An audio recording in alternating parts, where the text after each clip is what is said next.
Thank you for listening to Comics for Fun and Profit. This is Colin Drew with your sneak peek at next week, episode number 588, for comics originally releasing as soon as September begins, the 1st and 2nd. But before Drew and I get into what's coming up in your local comic book shop this coming Tuesday, Wednesday, Thursday, whenever books comes out now again, Drew, do you have anything else from our listeners or anything else going on in the world of comics? Well, we had the DC Fandome happened, and it was virtually attended by millions of people. And out of that came some feedback and some interesting tidbits. One of the things Batman 497 wants to know is, what do you think of the trailer for the Batman? I've watched it several times.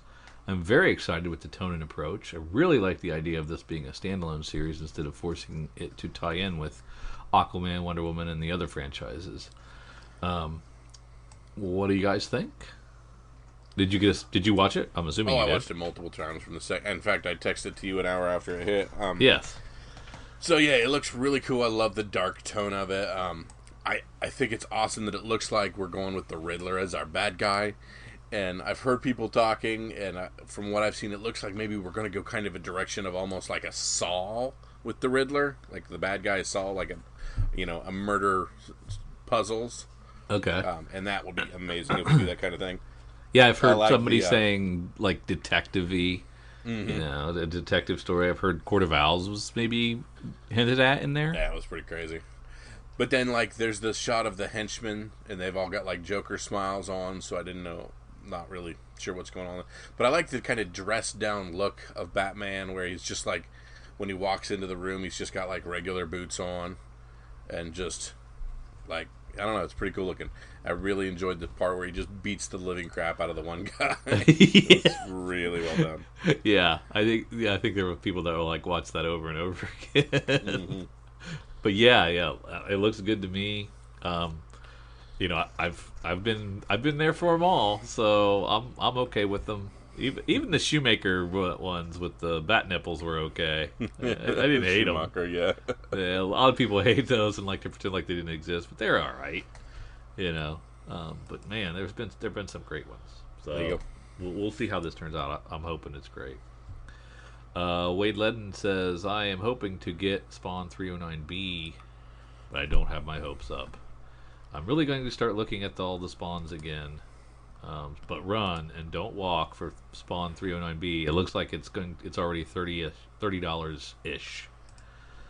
So, like we had just mentioned this, like, is it time to start taking a look at Spawns again?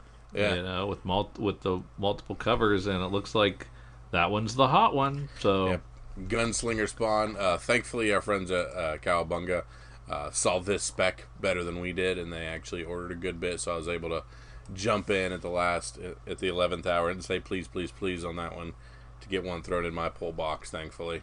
Oh, nice. Because it is a dope looking cover, and I really like it. So don't miss 310 as well, because there's another cover I don't know. I was reading something about that, but I didn't actually get any official confirmation on that. We will see, but yeah, pay attention to Spawns again. If you remember, the Matina variants blew up pretty well there about a year ago. So this could be the beginning of another run. Patrick says it's Friday, FOC Friday. Will we have Donny Cates reprints? I guess 4 or 5 this time. 3 Jokers. Number 2 will be on there too. Don't miss out. This 3 Joker story is so good. Art is on point. May not be canon right now, but let's see how it ends. I was going to say.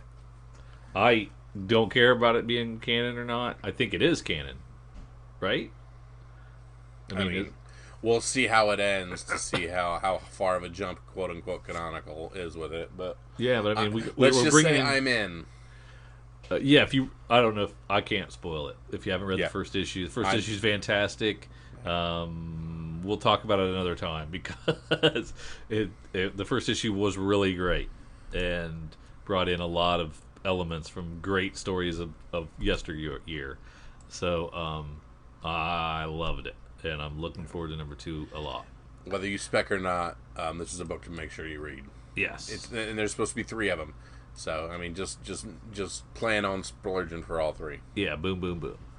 Mo asks, DC Fandom panels have announced the return of the Milestone Comics line. Uh, do you think Static, Icon, or maybe Hardware will break out? Which property do you think breaks out first? Obviously, Static. Yeah, yeah. It could be Static. Hardware has a lot of first appearances. We'll have to get into that down the road. But yeah, I don't remember them very well, so I'm gonna have to revisit them. But we'll talk. They're starting to bubble up in the spec market, so we'll talk about those later. I have no idea. So you're going to go with Static? Yeah. Yeah, I'll go with Hardware just to be a little different there and see if he's the one that breaks out. Some of the few black superheroes without the term black in their name. Yes. I was listening to some people talk about that earlier today. Yeah, and I remember watching the documentary that Robert Kirkman did in that series on comics that he did, and there was something all about Milestone Comics.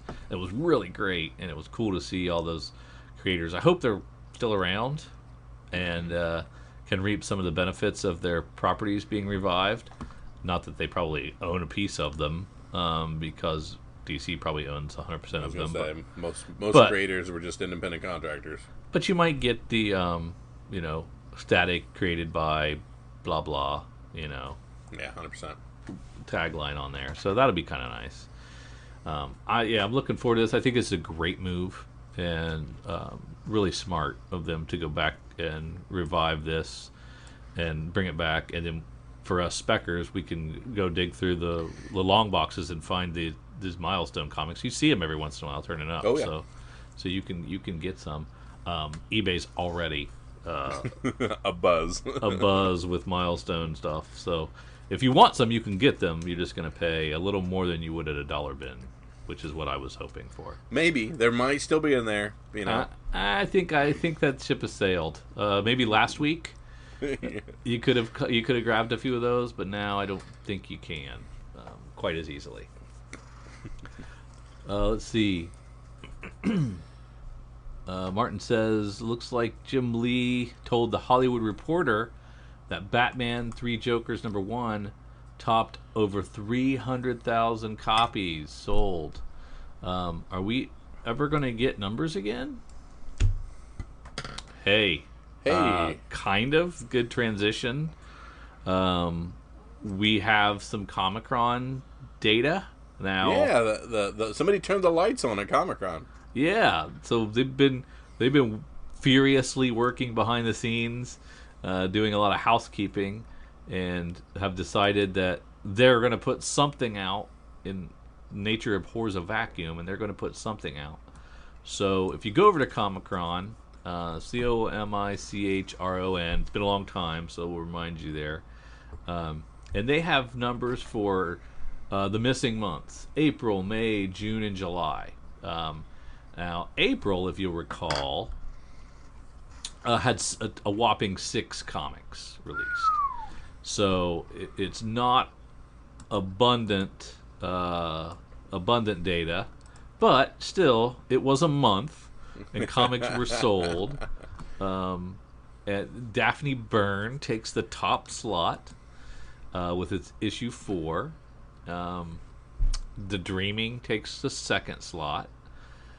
Batman Giant #4 takes rank 3, and then we have a third printing of Batman and a third print of Batman at 89. Yeah, third print of Batman 89 and a second printing of Nightwing 70. Rounds out the top 5, and I think that 6th issue would be a Daphne Byrne variant that they've lumped together. So obviously, those are all DC books. Yeah. So DC gets, if you're playing along at home, DC would get 100% of the market share for the month of April. And so, yeah, there's a bit of an asterisk in April. And you'll see some of these other months are a little off as well. But I'll say, so that's April. I think in March, Daphne Byrne sold.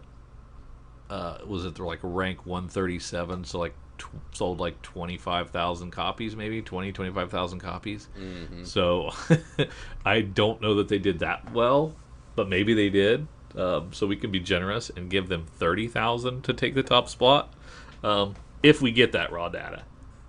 And I'm not sure we're going to. Yeah, I doubt it, but maybe. Yeah. I don't understand fully the methodology Comic-Con is using now. This just came out today, hot off the presses. So I'll know more. We'll know more maybe next week. We'll have some more information on this. But where it came from, it was like retailer data, distributor data. I'm not sure if it's like invoice data or not. I don't know. So we trust it as much as we've ever trusted. We've trusted it before. They do a good job, and the numbers do seem to kind of add up. We just don't have the hard numbers for sales quite yet, but they seem to have that. They just haven't been able to lock it down quite yet. So anyway, that was April. So let's give April to DC with a sweep. Now, as we go to May, and if you'll recall back in May, if you go in your Wayback Machine, Marvel put out a whopping 5 books in May. DC put out maybe 34. It looks like 34. Image did 10. So things started to come back out, started to come alive again, but it was way lower than normal. Not a total of 132 comics, it looks like, came out in that month. Taking the top spot, according to Comic-Con, was Venom 25, Venom issue 25.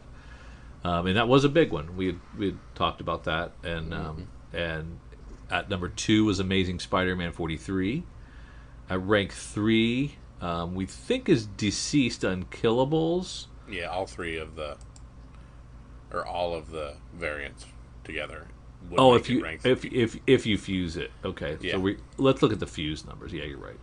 And then Avengers 33 is at rank 4, and of course that's the first Khonshu Moon Knight tie-in. So that was a big deal. Marauders 10 takes the 5th slot. Star Wars Dr. Aphra number 1 takes the 6th slot. Joker, Harley, Criminal Insanity 4 takes 7. Justice League 44 and 45 are at 8 and 9. And Ludocrats cracks the top 10 with their first issue from Image. So you can tell it's kind of a light week because an Image number 1 cracked it, and it wasn't a major Image release, right? So that's interesting.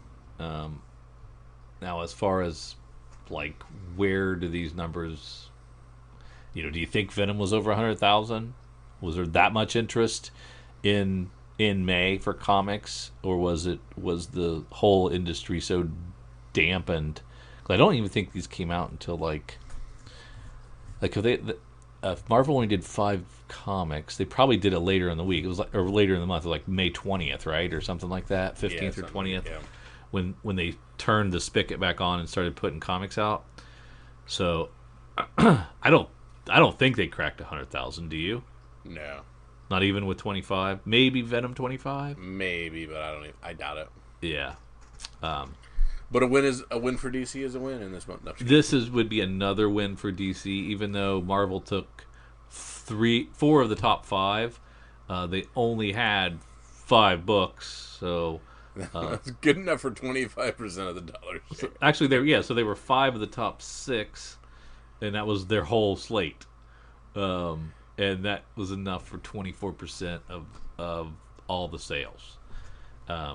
DC came in at 45% of the market share, so they win. They won again. Good for them. They got 2. When's the last time DC had 2 wins back to back in months? Dan Didio would be proud if he was still around. Let's see. Then we go to June, and let's see June numbers. Now we're getting to the comics are flowing now. right? We're up a lot more. We've Yeah. got, it looks like, We still have, Marvel's still creating their plans at this point, though. yes, Marvel put out 14 books in June, but DC did 64. Yeah. So they're back to normal. DC's kind of back on track about where they normally are. Image is at 36, IDW at 20. Like I said, Marvel put out 14. Boom did 13. Source Point did 13. That's a big number for them. Dynamite did 10. Winning winning the month again is DC with 60% of the comics sold. So their market share was 60, which is the biggest percentage we've seen. Marvel did 12, Image did 9, and etc. on down. Taking the top spot, Dark Knight's Death Metal #1 by quite a bit. I'm guessing. Mm-hmm. But Batman 92 takes the second slot. We have the Joker 80th anniversary, 100-page giant that takes the third slot. We've got the Catwoman 80th anniversary, that's on rank 4. Batman 93 at rank 5. The Green Lantern 80th anniversary at rank 6. Batman the Smile Killer at rank 7. Batman the Adventure Continues at rank 8. Thor at 9. Thor number 5. Thor number 5. That is a book, yeah. Yeah. So it looks like a significant number of those sold. And Detective Comics rounding out the top 10 with issue 1022. Did those numbers seem legit to you? I mean, there were only 14 Marvel books, so DC dominated. But the book to have out of all that is that Thor number 5. You think so? Oh yeah, that's that Black Winter. I don't know. Joker anniversary issue was pretty darn good. Mm-hmm. And wasn't Batman 92 and 93 all about Punchline? I mean, they weren't the big books. No, that was the ones before that. That. Oh, that was 89. That's right. Yep. Okay, then we move to July now, as Marvel rebounded in July. Let's see. When we get to July, we have Marvel with 44 books and DC with 49, Image with 46. So everybody's kind of even. Mm-hmm. So how did DC do for the month of June? They just barely eked out a win. DC wins 35% to Marvel's 32%. Image got a 12% market share this time, so that was all because of one book, and we'll get to that in a second. So if you look at the top 10 here, taking the top spot, Batman 95, followed by Batman 94, followed by Dark Knight's Death Metal #2, followed by Negan Lives, which in the past might not have made it on the chart at all, because if you recall, they used to have some funny rules about shipping costs and what the price points were and things like that, and this was shipped free by Kirkman to the stores. Mm-hmm. So it's possible this might not have made it in a past chart, but it was sold for $4.99, and most stores took advantage of that and maybe a little bit more. So Negan Lives #1 takes the 4th slot, but you can see their dollar rankings are way down there because they cost nothing except for shipping costs. Then we have X-Men 10, which is Marvel's first foray for the month of July. Deceased Dead Planet #1 at rank 6. Detective Comics 1023 and 1024 at 7 and 8, and followed by Wolverine #3 at rank 9, and Empire issue 1 at rank 10, which that is the first number that makes me kind of suspect. I would think a Marvel event #1 issue would be #1. Wouldn't you? Yeah, I mean, yeah, they had tons of covers for that as well. So that's when I see that I'm thinking, well, maybe he's not. Maybe he's made a mistake or not. Doesn't quite. I would guess Empire still debuted at number one, but maybe not. Maybe it landed with a thud. Who knows? Um, but yeah, we're back to it was back to normal distribution almost. It's a lot of comics put out, and yeah, like I said, DC did edge out Marvel 35 to 34%, or 35 to 32%, with Image coming in third place at 12. So we we have like full top, like all the sales and all the books ranked here. We'll wait until we actually get some, hopefully some numbers in the future, that we can compare these two, see how the sales numbers really look. I hope that's the case. We're not 100% sure that's going to be the case, that they'll ever get back to the numbers being released in any kind of consistent fashion. But it's pretty interesting, and something Kyle was saying earlier. So something's better than nothing, which is what we've had for an awful long time. So yeah. Now let's take a quick look. Are we going to do FOC first, or do we do hot? Do you want to do the hot 10? Doesn't matter to me, sir. Okay, let's slide over to FOC because it's a little different this time. Yeah. Of course, FOC is our final order cutoff. It's our last ability to order a few things before they come in, get them direct from the distributors and not have to chase them.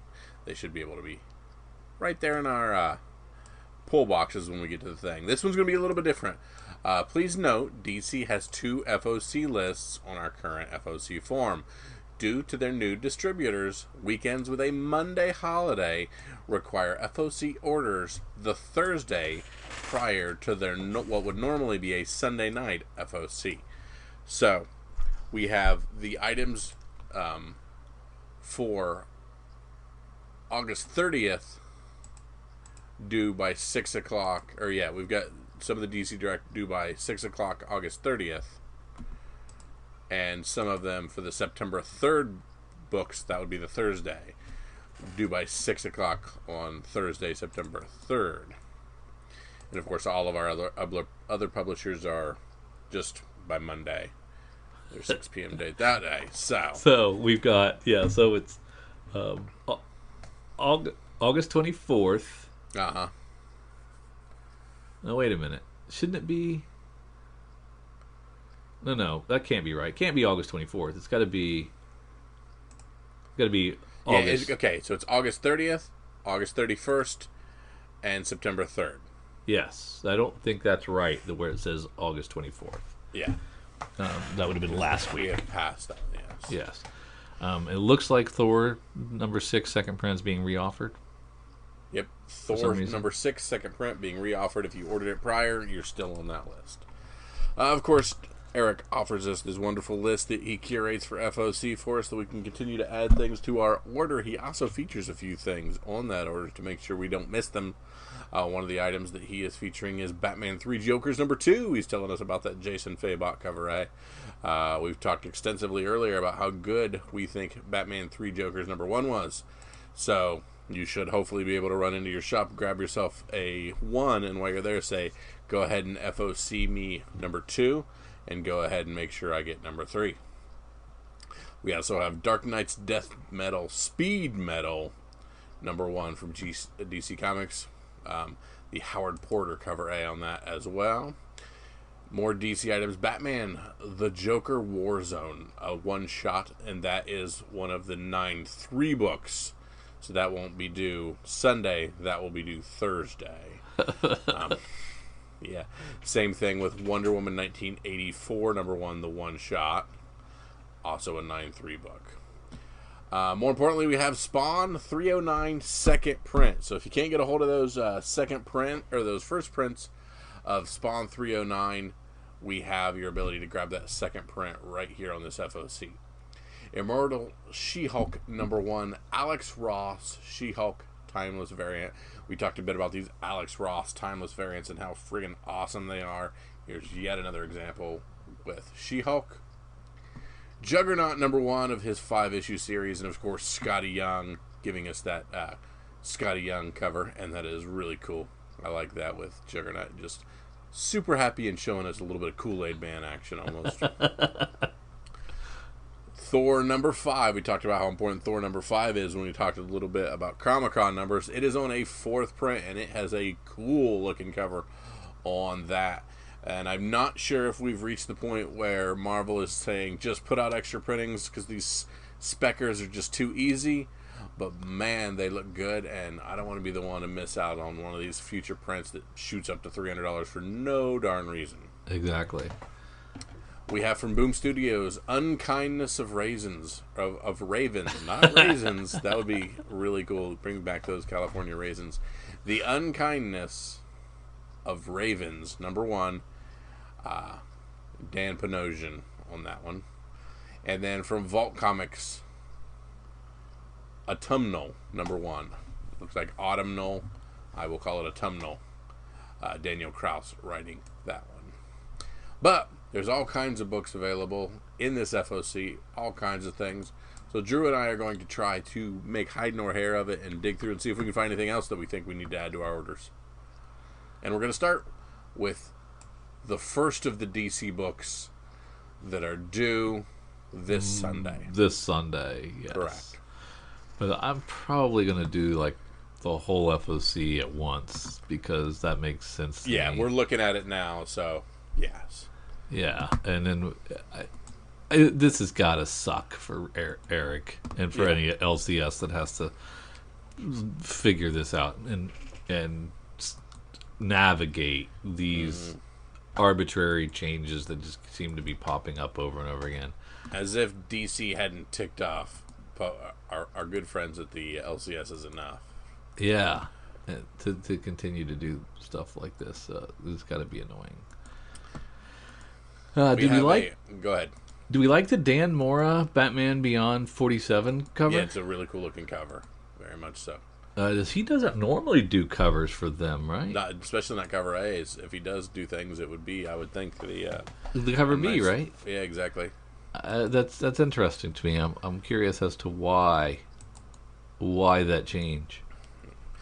We talked about Detective Comics 1027 being the 1,000th issue since Detective 27th debuted Batman.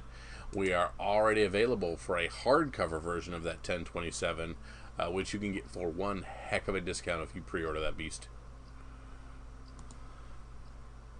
But the actual comic isn't out yet, right? I think it already came out. That was the last FOC, wasn't it? Yeah. Okay. I wasn't paying attention, I don't think. Yeah. And, of course, we have the aforementioned Three Jokers, #2. Jason Fabok on the cover A. Jason Fabok with the Batgirl cover B, which is awesome looking. And then, of course, we've got some deep ratioed versions of those things. And we've got some more premium covers for that with Joker Behind Bars. We got the Death of the Family homage. That's pretty cool. Yep. And we have the Applying Makeup as well. So I know multiple people who went into LCSs, and when they saw all of these Three Jokers, they just bought every one of them. That seems to be what a lot of folks are saying. They're saying, I got all 5 copies. Anything covers. I saw, I got. They just look too darn good. Well-written book, well-drawn covers, well-drawn interiors. I mean, as a comic fan, you really can't ask for more than that. $7, man. Dropping down 7 times 5. Yep.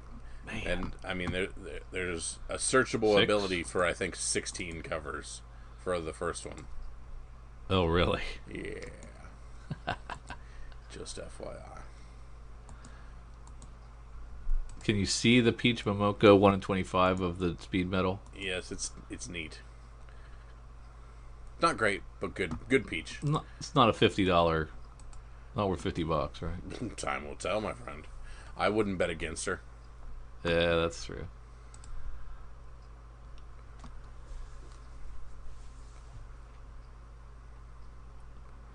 Okay, so I think that does it for the 8:30 DC. Yep. I'm going to look at this Travis Moore Suicide Squad 9. Not too shabby. A lot of cool Suicide Squad news out. We got some trailers for that movie along with all that DC stuff we got. So I'm just kind of following along a little bit there. Alright, and now we're going to move into the aforementioned DC for the next week that's actually due on Thursday. So Eric is giving us those ahead of time, knowing that if it's this time next week, we are too late. Right. Right, yes. So yeah, we won't even talk about DC next episode because we have done 2 this time. We've got Batman Superman Annual #1. Really cool. That is a pretty cool cover. Yes, very much so. And we have an amazing Derek Chu cardstock variant on Batman the Joker Warzone #1. We already are going to be offered a Batman 3 Jokers hardcover for the first issue. I'm assuming for the first issue? No, I believe that's for the collection, all 3. Oh. Okay, because that will come out... Yeah, that will come out in November. Correct. Yeah. That will be it. So, just FYI, get a heck of a discount on the hardcover for that 3 Jokers if you FOC it now for its November drop. Yes. Same thing for Daphne Byrne. Less anticipated. Yeah. We got our friend Art Germ on Dark Knight's Death Metal #4, the cover D. And I have hit a dead link there. Yeah. Yep, that one sucked. Happens. Yep. It's probably over at UCS. You might be able to find it, but maybe not. Looks like on some of the stuff we've got, a lot of them work, some of them don't. Dark Knight's Death Metal Multiverse Ends #1. We have that 1 in 25 Arthur Adams. We got a very neat Captain Carrot version. So that's pretty cool. That's going to fly under the radar, I think. I'm sure there are some Captain Carrot friends out there. Oh, yeah, definitely. Talked about Dan Mora, and here is Dan Mora with the cover A on Red Hood and the Outlaws 49. And boy, is it good looking. That is a great looking cover. Again, it feels like a cover B to me, but yeah, whatever. Mm-hmm. Where did you see this Captain Carrot? Where is that?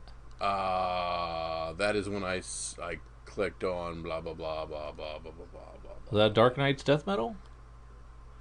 No, it's Dark Knight's Death Metal Multiverse Ends #1, the 1 in 25 Arthur Adams. Oh, okay. The $50 one is a correct. So very under-ordered, very neat cover, very niche, very odd book, very niche. That's where you end up with some high-dollar stuff sometimes. Yeah, if you got $50 to throw, that'd be a good gamble. I know many a collector who does. What is the Nightwing, the Prince of Gotham omnibus hardcover? All I'm seeing is just a cover, so I don't really know what's in that. I'm not sure either, but for $100, I imagine we have quite a bit. I'm trying to think what the Prince of Gotham storyline was. Man, I don't remember that.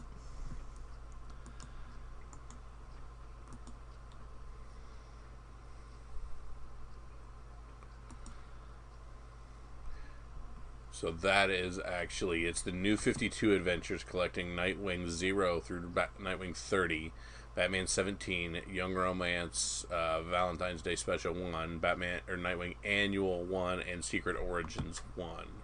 Yeah. So that is the beginning half of the New 52 when we have the Gray Son of Gotham storyline and the mixture of the Court of Owls and all that fun stuff. Okay, I gotcha.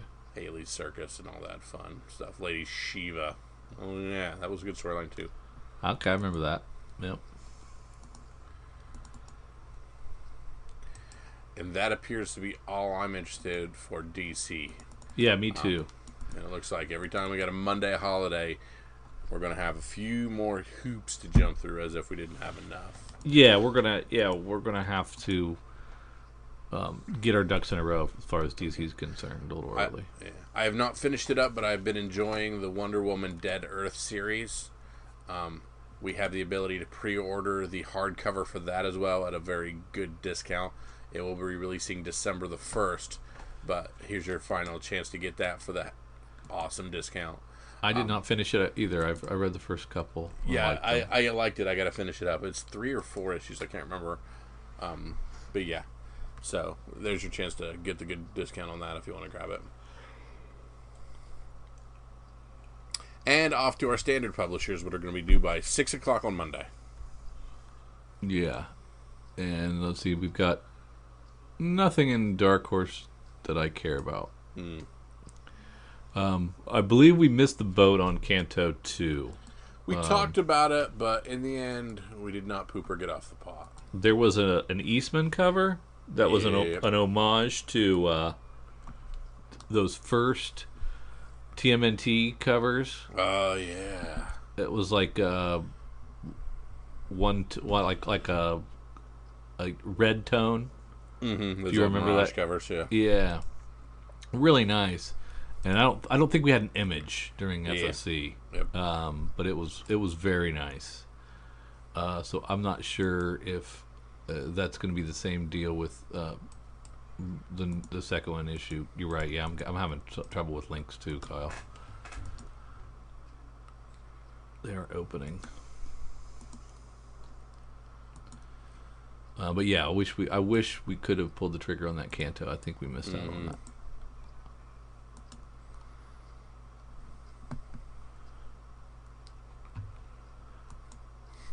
Interesting. Redbone, the true story of the Native American rock band graphic novel. I constantly play that song for my kids just to chase them around the kitchen. Redbone as in Come and Get Your Love. Oh, okay. I don't think I know that one. Oh, you don't? So, have you seen Guardians of the Galaxy? Yeah. The very opening scene where Star-Lord's dancing in the cave? Yeah. There you go. Gotcha.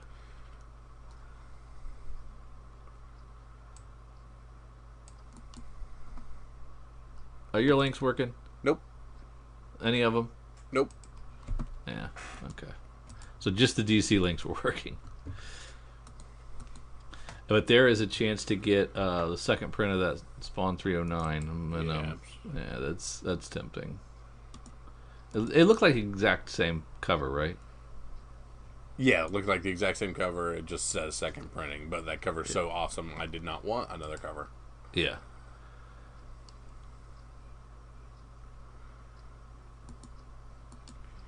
Immortal She-Hulk #1. A lot of heat on everything She-Hulk because of the, possible movie implications and all that fun stuff.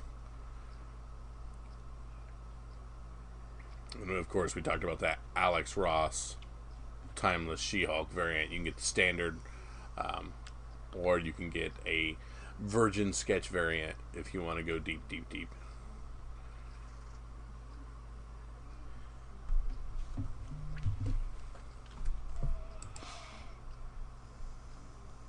You thinking about that Juggernaut?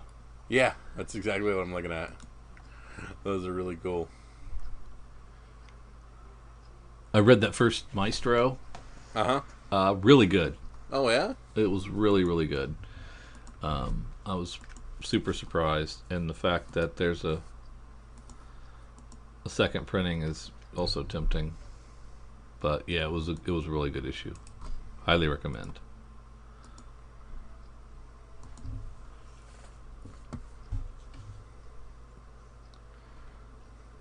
Sorry, I was looking at too many things and I got myself lost.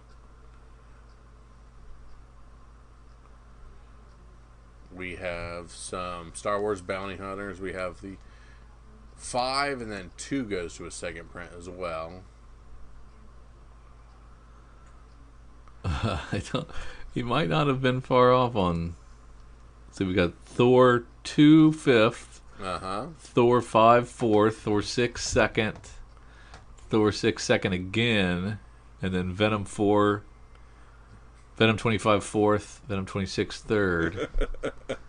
So he got 6. Yeah. Did he say 4 or 5, right? Even So he under. do you count Thor number 6 twice because there are 2 different ones going to second printing? If you don't, then he got it right on the bet. He got it on 5. I'm gonna give him full credit. Yeah. Mega Man Fully Charged going to a second print. He must get the FOC before we do. Yeah, it's very possible. And then Mega Man Fully Charged re-offering the 25 copy incentive as well, or that might be going to a second print. I don't know how that works. I'm not sure either. We only find them when their dead goes to a second printing, also from Boom. There's the second issue of the Mega Man Fully Charged. Mm-hmm. So there's a lot of Mega Man fans out there like you, Kyle, that came out for it. I'm looking at my Buster sword right now. I'm looking at my Mega Man pop figure right now. My Buster blaster that goes on my arm that my children will not stop playing with.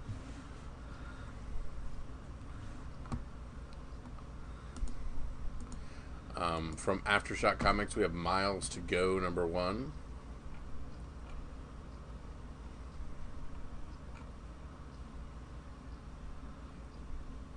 And that is all I have for this. Yes. We have to do a little more work on this one. I'm going to have to go to the Diamond site, I think, and pull their links directly to take a look at some of these before I make my final call on what we need to do with FOC. But remember, what was it again, Kyle? There's like 3 different dates, or you can get everything in by Sunday and you're golden. Correct. So we have FOC items for the 30th at 6, the 31st at 6, and the 3rd at 6. Right. Yes. For the most part. Yes, that makes sense. All right. Let's take a look at the Hot 10 list from Comic Book Invest. And our top book is Amazing Fantasy 15, not the original, the one from 2006. Which this book hit $1,000. It was $400 a couple weeks ago in 9.8. Multiple 9.6s have sold for more than $400, and this 9.8 just sold for more than $1,000 in a 900 plus sale as well. A 9.2 also sold for almost $300. Was just a reprint, Kyle? I believe so. Ridiculous. With a more modern cover. Yeah, it's like a fantasy, a facsimile with a redone. I don't know. It's crazy. We were talked a little bit about Milestone. At the second slot is Static number 1. There you go. Revitalizing Milestone is not as a bold move by DC. Static definitely has his fans. That announcement more than doubled the price of this book from $20 to almost $50. Spider-Man Noir number 3, the 1 in 25 variant, is going for around $70. Only 4 of them are listed currently, so one of them is going to go higher. Yeah, how many shops ordering 25 copies of Spider-Man Noir 3? Probably not that many. Yeah, it's a good book, but yeah. At the 4th slot, we have Superman number 4 from 1987.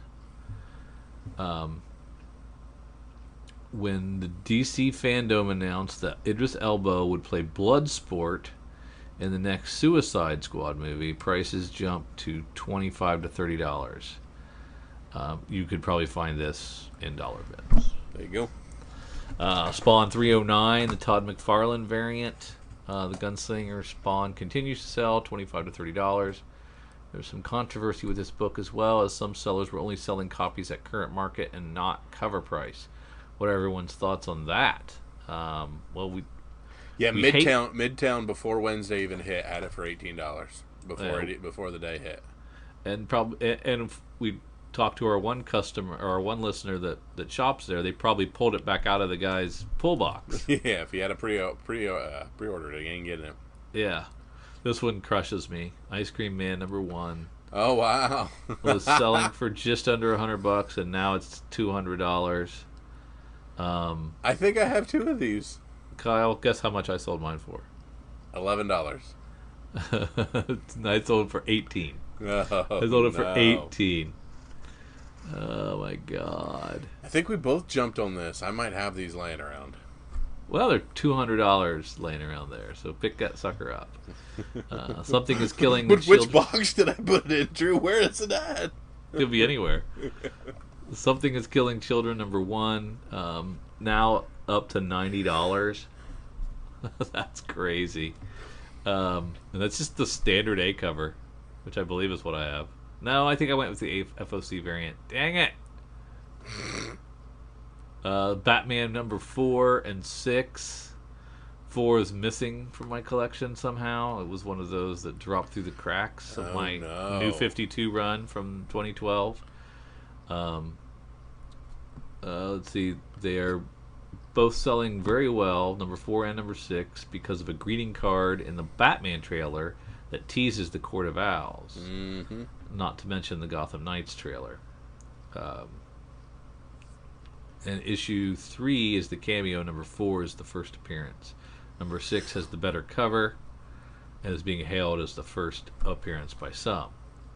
There is no them all. But if you actually read them, there's no question the first full appearance is in #4. Anyway, #4 is a $20 book, and #6 is a $40 to $50 book. So nobody's listening. Nobody reads book. Nobody reads. So what are you gonna do? It says it's the better cover. I want the better cover. Yeah, gotcha. I know I have 6, so that's good. Yep. Birds of Prey #56. The first appearance of Savant, who will also be in the new Suicide Squad movie, played by Michael Rooker. Looks crazy. He looks just nuts. Went from $5 to $10 up to $25 to $30. Then we have there's the Canto 2. Yep, Kyle, that is. If I'd have seen that, I'd have been giddy. Yeah, but you'd I have did jumped not on see that. That is a total homage, and it's not Eastman. It's Drew Zucker homaging the Eastman cover from way back in the Mirage days. So it's $25, and very nice. In our honorable mention category, we have Cartoon Network starring #1, which is the announcement of a live action PPG. Has this first appearance on people's radar, has jumped the price up to $40 to $50. This may be a great time to stock up on 90s cartoon series. Those kids are now in their 30s and probably starting to get the nostalgia bug. So there you go. And then we have one from My Friend Irma, #4. It's a rare book. There's only 4 are in the census. The highest copy is a 8.5, sold this week for $1,300. And there's no bondage in this. It is damsels in distress, with firemen coming to rescue the scantily clad women on the cover. So kind of the same thing. No bondage. I want my $1,300 back. Good stuff there, though. Absolutely. And let's see, we normally go. You normally do FOC after that, right? So I kind of screwed it up and flipped it. The Comic-Con numbers really threw me this week, guys. So we'll go to cover price, top 10. Kyle, you take the top 10. I'll take the runners up. Sure thing. And of course, #1, Spider-Woman #1 from 1978. Jessica Drew is the speculated Spider-Woman in Olivia Wilde's female-driven directorial film. With Marvel Spotlight 32 so darn expensive to begin with, fans turn to this much more affordable, yet still a key issue, selling 65 copies, high sale of $275 for a CGC 9.8. At rank 2, we have Dark Knight's Death Metal Legends of the Dark Knight #1. 68 copies, $26 for a raw. We knew that one was going to be big, and it still is. At rank 3, Captain Marvel, The End #1, Peach Momoko. B variant Peach Momoko is probably a name you see daily at this point. Her covers are everywhere lately. She has absolutely been the star of the COVID 2020 market fervor. This cover was actually a slow build, releasing at the height of her stardom. This issue was almost affordable. However, as the weeks roll on, this book is increasing in price, selling 28 copies, $36 for raw. At rank 4, here we have the Marvel Spotlight 32. Repeat everything we said about Spider-Woman before, but this book's the more expensive. A CGC 9.6 going for $550, and I think these things are continuing to go up.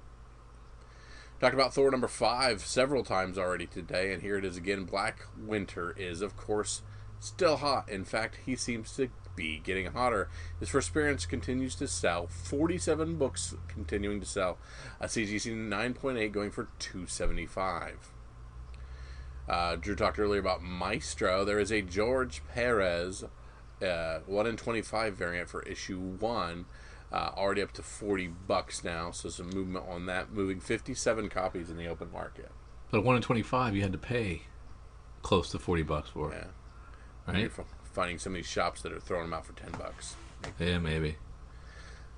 Spider-Man #234 from 2017. This issue features the first appearance of Miles' uncle, Aaron Davis, as the Iron Spider. It's not clear where or why this book is even trending, but it is. 13 copies moved. The raws are up to $20. New Avengers 10 from 2013. There's been some interesting spec on Thane, the son of Thanos. The big splash page at the end of Thor #6, the black gauntlet that Thanos wields in that panel, make it look like this may not be Thanos, but possibly Thane. With that said, this theory lit a little bit of a fire under Thane's first appearance, moved 20 copies, a CGC 9.8, almost $300. What? Yeah. For Thane, which is not only a dumb name, but who knows.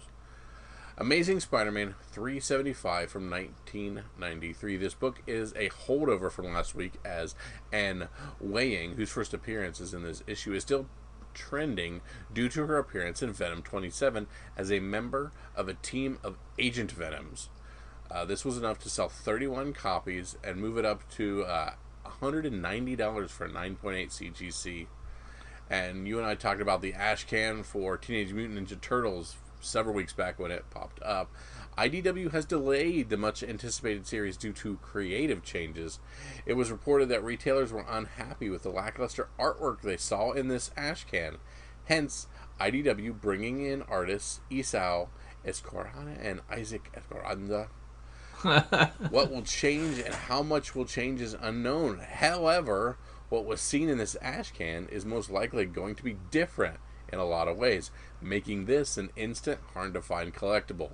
Due to this, 15 copies moved, $75 for a raw copy of this ash can, and I think some people got that for free. Yeah, not us. Let's see, as we slide into the bottom half of the top 20. At 11, we have the Immortal Hulk #2, the 4th print, first appearance of Dr. Fry. I sold this one way back because I assumed this thing would be long dead by now, but it's still popping up. And this is the 4th print now, selling for $40 for a raw.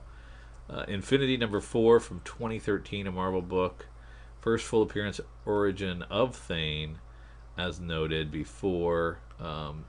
Why this is hot. Had a high sale of $15 for a raw. Icon #1, we talked about the Milestone interest. This Icon #1 from 1993 at a high sale of $32 for a raw. Venom 26 from a month ago. Yeah. First full appearance of Virus, continues to sell well. Had a high sale of $125 for the CGC 9.8. Static #1, also the Milestone, high raw sale of $40. The Amazing Fantasy #1 from 2004. This is the what do we go look at? This is Area Anya the Spider Girl in Amazing Fantasy #1. So is it Spider Girl? Is it Spider Woman? Is it Silk? Is it Spider Gwen?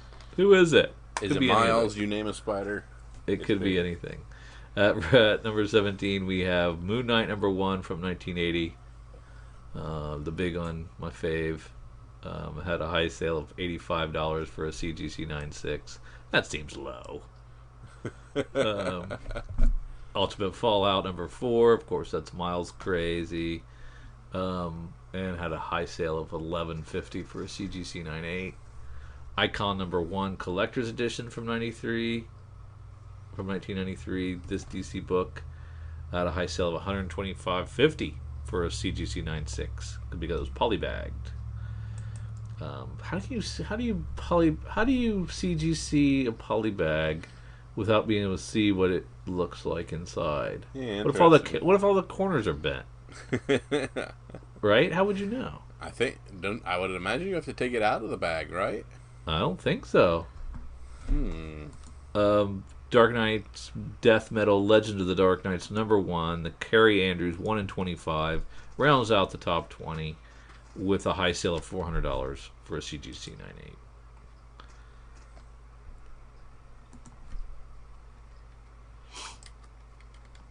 Good stuff. And I think this leads us into our sneak peek at next week, Kyle. So let's wrap this sucker up. Do we want to start with our good friends at UCS? Yes. And so this would be, 9/1 releases? Yep. Things for September the 1st, and we're going to start with some of our Batman 98, including our 1 in 25 Jorge Jimenez Catwoman cardstock variant, and a really nice Matina Joker war cover with the ever so important punchline on it. Mm-hmm.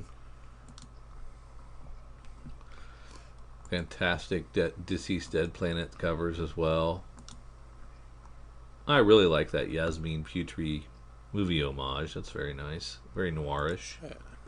I actually really like this Ben Caldwell cardstock variant on Batman The Adventure Continues #4. Really well done. Really art that just speaks to me. I really think it looks great.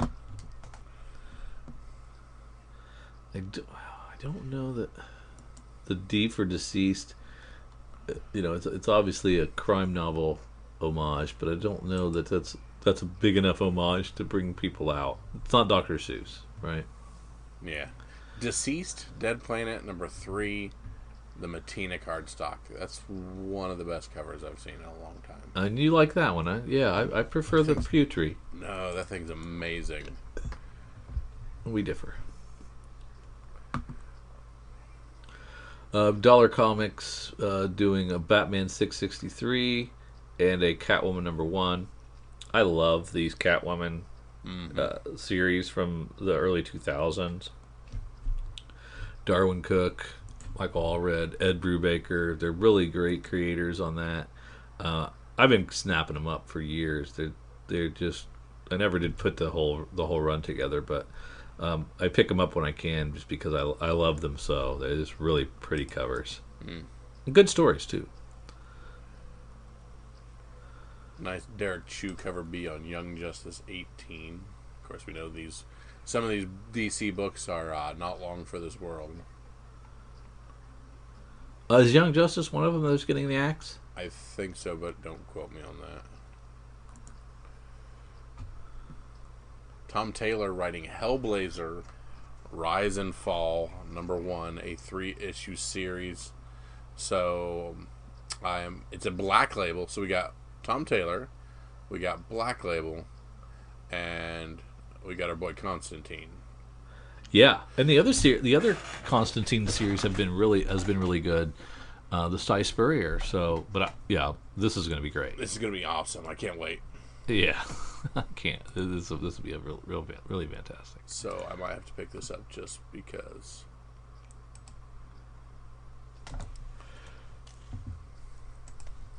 Definitely tempting. You write that down too. Yep. Somehow I missed that. I think during FOC, Nah. must have glossed right over it.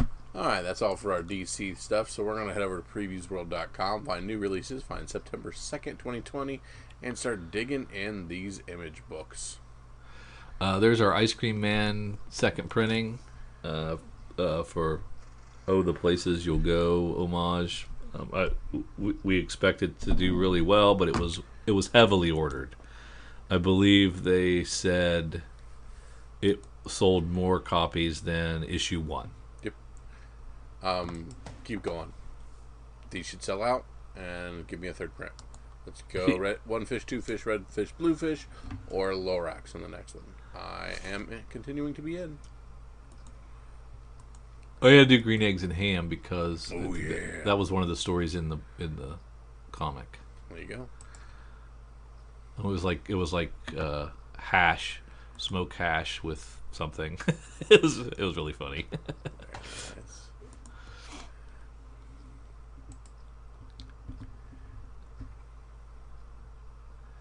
Of course, we have Ink Blot number 1 from Image.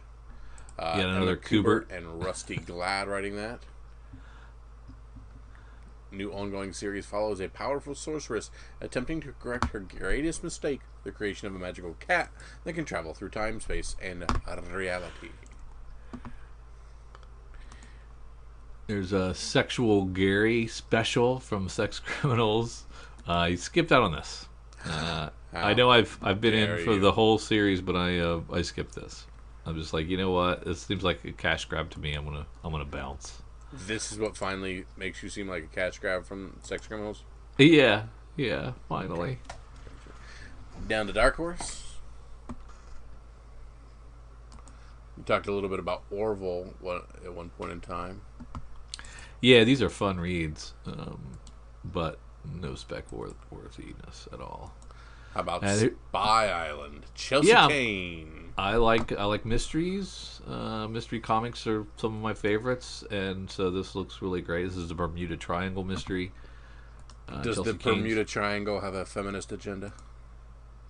Well, I'm sure you'll read one into it there. No, she had. It was on the front cover of the thing. Yeah, okay, incel. Whatever. I do like cover B too. They seem like completely different books between cover A and cover B. I didn't see B. Is that Meternique? I mean, yeah. I like A better. It's very nice. Nothing in IDW.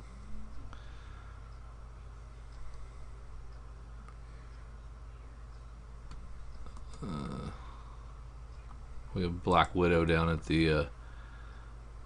We looked at some of these covers. There was a lot of really cool ones. Yeah, J. Scott Campbell variant. Get it? Adam Hughes looked really good.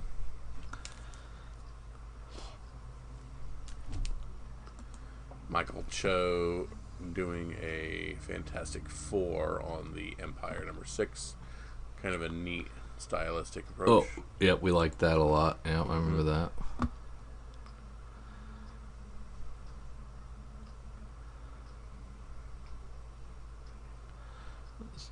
Thor 5, the third print. That looks good. Venom, the second print. Yeah. That's great. That looks great. Who's writing this Wolverine? Ben Percy. Did you check this out at all? I did not. I skipped it too. I skipped it as well. It's a cool looking cover. Yeah, it is. Very nice. Oh, here's one of the Heroes at Home variants. So it is our boy Wolverine doing a puzzle.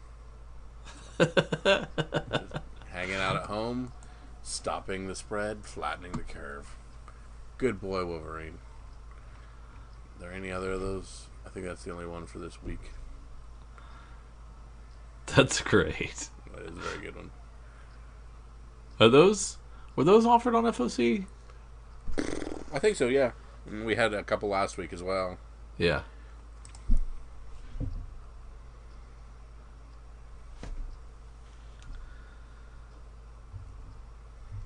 I didn't see anything in Nothing in Dynamite. Nothing in Dynamite. So when I slide down to Boom, pointing out we can only find them when they're dead. That's the Al Ewing book for them that could be great, or could be just not good. So cover B is very striking.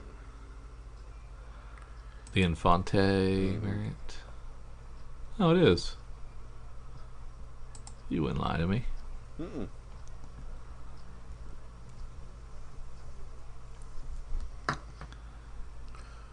From some of our smaller publishers, we have Artwork #1 from Devil's Due.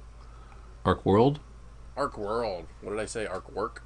Artwork, yes. I could do with that as well. Sounds good. Yeah, I got mixed because it launching on a new archaeo-punk genre.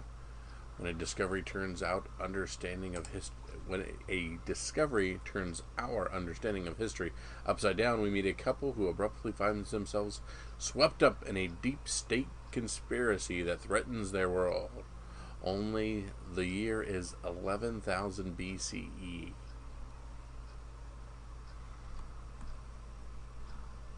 I love these conspiracy books. Mm-hmm.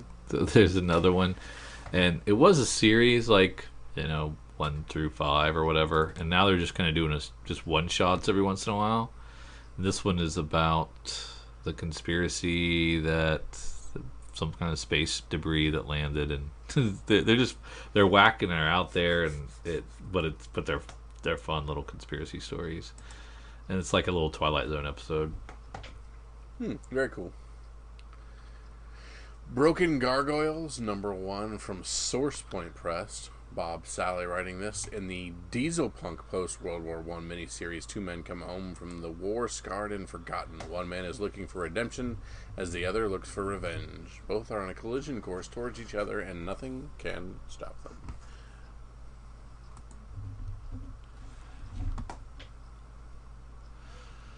Ooh, there's a challenger for Spy Island.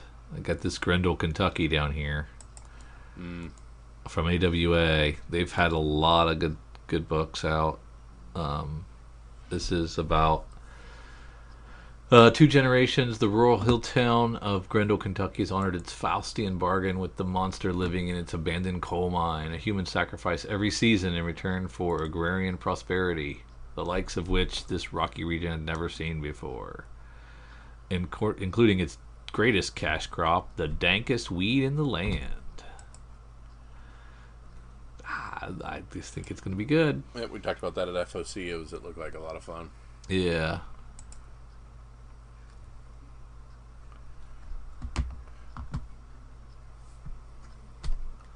We have Horizon Zero Dawn #2. We have yet another Momoko variant. We have another game variant. We have all kinds of variants.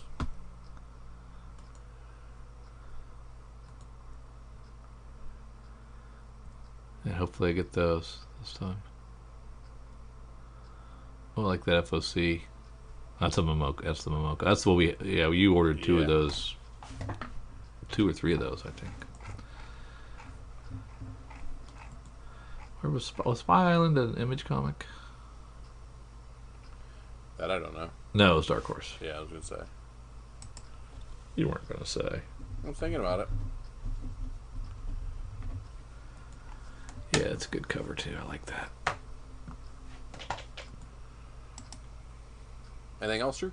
No, that does it. Alright, this is the point of the podcast where I ask for your pick of the week. What's the one book to make sure you go snap up, and it will be a feature on either our cover price top 10 or our speculation and invest top 10 here very soon because it'll go up in price. What you got?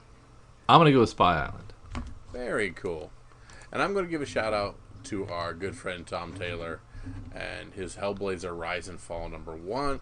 I think he may do some really cool stuff with that, and I cannot wait for it. So it is just something that is tugging at me.